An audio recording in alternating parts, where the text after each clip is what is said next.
La primera era terminar con el déficit fiscal, la segunda terminar con el déficit cuasi fiscal y la emisión monetaria, y la tercera era la recapitalización del Banco Central. Entonces, este acuerdo que estamos iniciando hoy es básicamente para recapitalizar el Banco Central. ¿Y qué implica, para que la gente entienda, recapitalizar el Banco Central? Implica respaldar los pesos que el Banco Central ha emitido. Es decir, los pesos que el Banco Central emite no es otra cosa que la deuda que tiene el Banco Central con la gente. Una deuda que la política en Argentina ha despreciado por muchísimos años.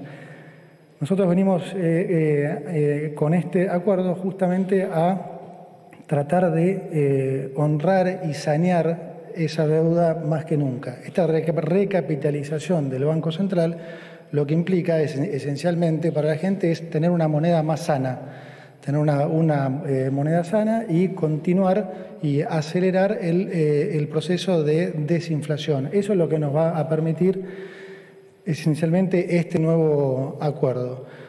También nos va a permitir, a partir del lunes, terminar con el cepo cambiario, ese cepo cambiario que tanto daño ha hecho, que se puso en el 2019 y que tanto limita, digamos, el normal funcionamiento de la economía, ¿no? Terminar con el cepo cambiario dentro de este contexto macroeconómico de orden fiscal y de orden monetario, lo que inevitablemente va a generar es que empiecen a entrar inversiones que hoy están pendientes de que Argentina diera esta nueva etapa, de que pudiéramos terminar con estas restricciones cambiarias. Estas inversiones, entonces, ¿qué van a generar? Bueno, van a generar la consolidación del crecimiento que ya estamos viendo. La economía ha crecido en el 2024, diciembre contra diciembre, un 6%. Estas mayores inversiones, como digo, va a generar un mayor crecimiento que va a generar a su vez un mayor superávit. Ese mayor superávit en un gobierno como el nuestro, que no aumenta el gasto, nos va a dar la posibilidad de poder bajar impuestos, poder devolverle cada vez más recursos al sector privado. Va a permitir entonces también que haya más empleo y mejores salarios, algo que Argentina, realmente una situación económica que no se vive desde hace muchísimos años. Tengan en cuenta ustedes que Argentina no crece a nivel de país y no crece a nivel de empleo desde hace 14 años, ¿no? Bueno, voy a arrancar, sé que el tiempo es tirano, pero quiero arrancar con agradecimientos porque hay muchísimo trabajo atrás de esto que estoy anunciando y realmente siento que cada uno de los que está acá acompañándonos merece ese reconocimiento. Así que mi agradecimiento primero acá al chabón que tengo acá al lado, amigo, al presidente del Banco Central.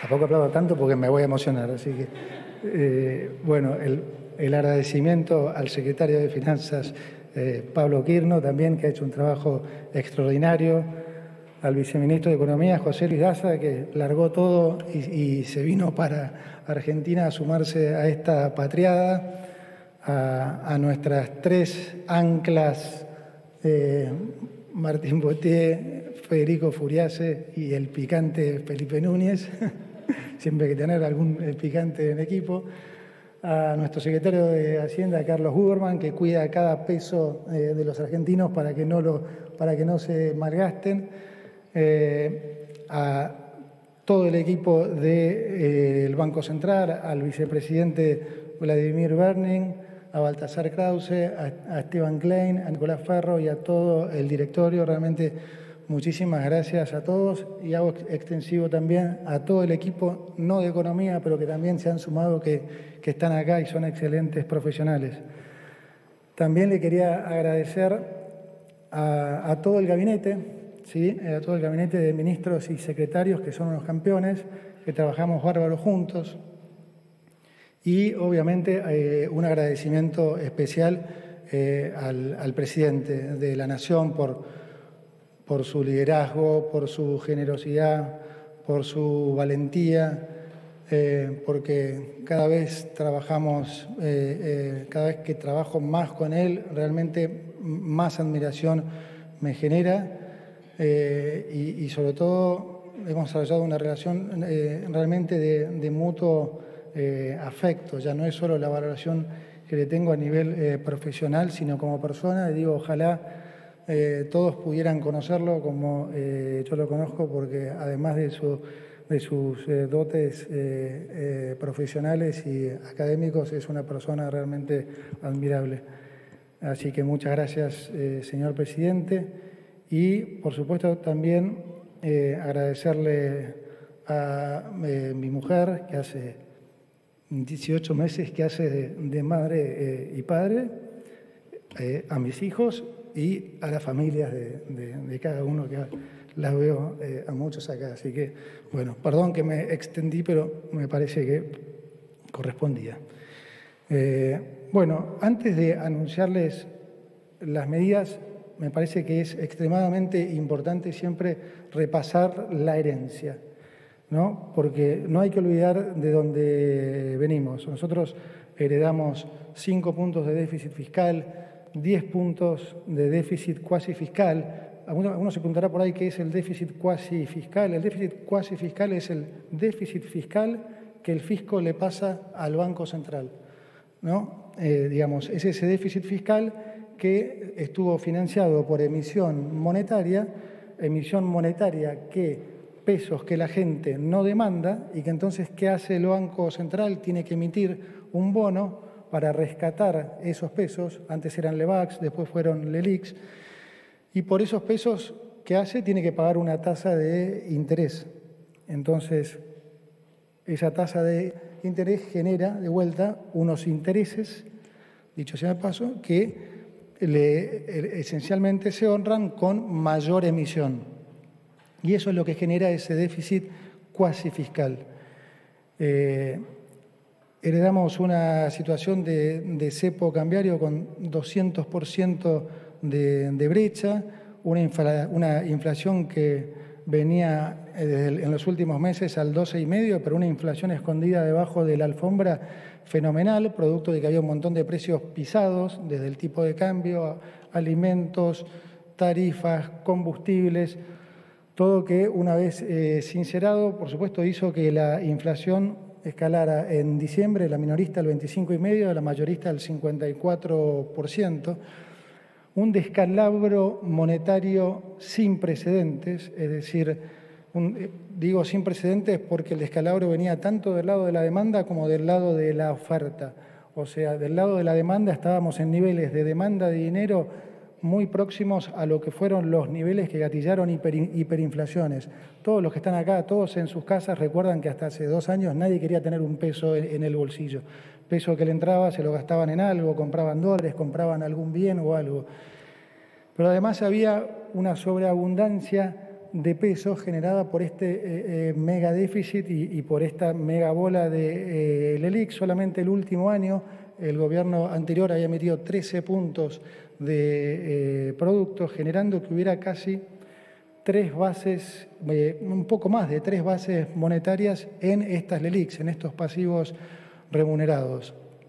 Entonces, con mucha lógica, bueno, puedo decir más cosas, digamos, el último año las jubilaciones habían caído 30%, es decir, el descalabro desde todo punto de vista constituyó la peor herencia de nuestra historia. Creo que eso es un consenso que absolutamente nadie discute. Entonces, nosotros en ese momento asumimos, a sabiendas que no teníamos ningún recurso, porque no había además ninguna reserva en el Banco Central, las reservas netas eran negativas en 12.000 millones y además el Banco Central tenía una deuda de 50.000 millones con los importadores, que ya tenían rota su cadena de importación con los proveedores del exterior. Entonces, la situación era realmente dramática porque no había ningún recurso y, como ustedes saben, tampoco Argentina tenía ninguna credibilidad, y la credibilidad es la herramienta fundamental para hacer política económica. Bueno, en ese momento el programa con el Fondo Monetario Internacional que habíamos heredado del gobierno anterior estaba absolutamente caído porque no se había cumplido ninguna de las metas que el fondo había propuesto. Nosotros teníamos nuestro propio programa económico que habíamos desarrollado durante años con nuestro grupo en la consultora durante años, pero claro, pretender poder lograr un acuerdo nuevo con el Fondo Monetario a días de entrar con el descrédito que Argentina tenía era absolutamente imposible. Por lo tanto, cuando hablamos con el fondo, lo que se decidió fue tratar de reflotar el acuerdo que tenía el gobierno anterior, pero con una salvedad que era fundamental.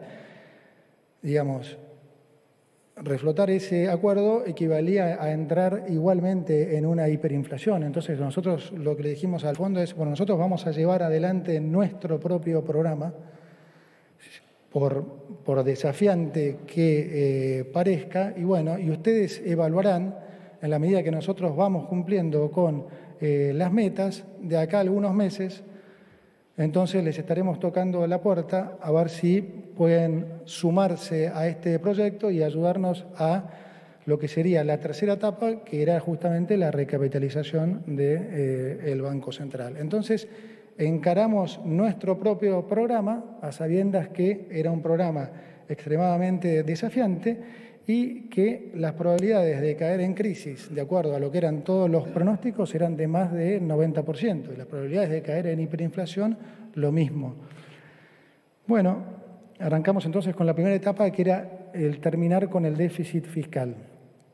El déficit fiscal heredado de 5 puntos lo terminamos en el primer mes de nuestro mandato. Esto fue algo revolucionario, absolutamente inesperado, acá y en el resto del mundo. De hecho, nadie lo creía, aún cuando lo seguíamos cumpliendo con el correr de los meses.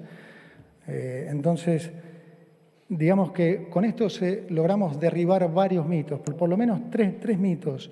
Uno, que no se podía hacer, ¿no? Nos la pasaron diciéndole a la gente que no se podía cerrar el déficit fiscal, que como mucho se podía hacer un ajuste de 1 punto tal vez en el año. Bueno, nosotros pudimos hacer de vuelta 5 puntos en el primer mes de nuestro mandato. Derribamos un segundo mito, que era el de que iba a ser, el de que no era socialmente aceptable, de que si se hacía una cosa así iba a haber una revuelta en la calle. Bueno, nuestro presidente se pasó por 2 años explicando cuál había sido el verdadero problema del país, que durante 123 años, en 113 el país había corrido déficit fiscal, que de las 22 crisis que habíamos tenido, 20 habían sido de origen fiscal. Bueno, finalmente eso terminó permeando en la gente, que empezó a entender. Nosotros también, cuando llegamos, explicamos esto lo más claramente que pudimos, y la realidad es que hicimos este ajuste y hoy la popularidad del presidente sigue absolutamente intacta, y de hecho creo que la gente valora hoy, que se da cuenta que en realidad lo que estamos haciendo nosotros es cuidar su plata, es cuidar la plata de los contribuyentes. No es plata nuestra, es plata de los argentinos, y nosotros lo que estamos haciendo es cuidarla. Y derivamos un tercer mito, que era el que si uno hacía un ajuste fiscal implicaba entrar en una recesión fenomenal. Y nosotros logramos hacer esto. No sé si ahí tenemos, si lo pueden ver en el gráfico. Logramos hacer este ajuste donde conseguimos bajar la inflación de niveles del 25,5%, la minorista al 2,5% y la mayorista del 54%, a niveles que llegaron a estar en uno y pico. Lo hicimos logrando hacer crecer la economía diciembre contra diciembre un 6%. Y esto tiene una explicación lógica, que es, la razón es que no lo hicimos subiendo impuestos, como tradicionalmente lo quiere hacer la política, es decir, sacándole todavía más recursos al sector privado. No, nosotros lo hicimos ajustando el gasto, bajando un 30% el gasto. ¿Y qué gasto? El gasto espurio, ese gasto que se iba en la política, ese gasto que se iba en la corrupción. Recuerden que, ustedes no sé si se van a acordar, pero cuando la inflación bajaba más fuertemente de lo que muchos esperaban, la respuesta de varios de nuestros colegas va a ser a costa de una recesión infinita. ¿Sí? Bueno, fíjense ustedes que terminamos el año con la economía creciendo un 6%, con los salarios recuperando. Ahí tenemos en algún momento lo que fueron los logros. Pero voy a pasar un segundo antes a lo que es la segunda etapa, que fue el terminar con el déficit cuasi fiscal y la emisión monetaria. Porque acá voy a decir algo que es muy importante. Terminar con el déficit fiscal era una condición necesaria para estabilizar la economía. Ahora, no era una condición suficiente.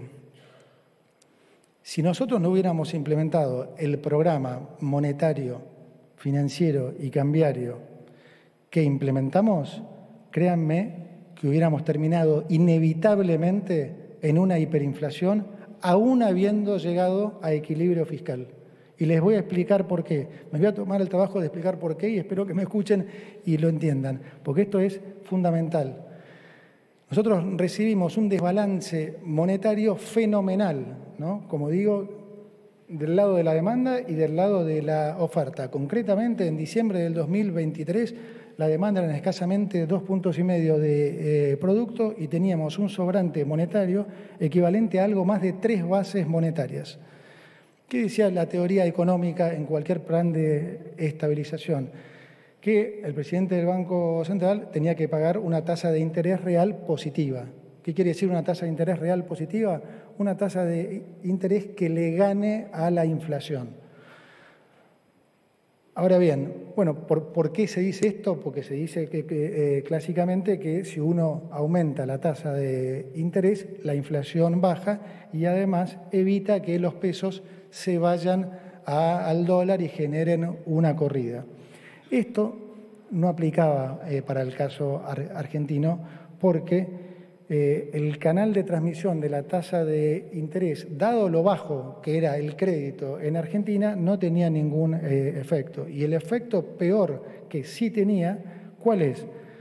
Diciembre de vuelta de 2023 nosotros teníamos más de 3 bases en pasivos remunerados que si hubiéramos pagado una tasa de interés mayor, más alta que la inflación de diciembre 25,5, digábamos que pagábamos una tasa del 30, eso hubiera equivalido a imprimir solamente en diciembre una base monetaria más. Esto no les dice mucho, pero déjenmelo graficárselos. Un país normalmente puede emitir una base monetaria más en aproximadamente entre 10 y 15 años, es lo que tarda un país normal en emitir una nueva base monetaria. Nosotros, si hacíamos eso, emitíamos una base monetaria más en un mes. Imagínense lo que lográbamos con eso.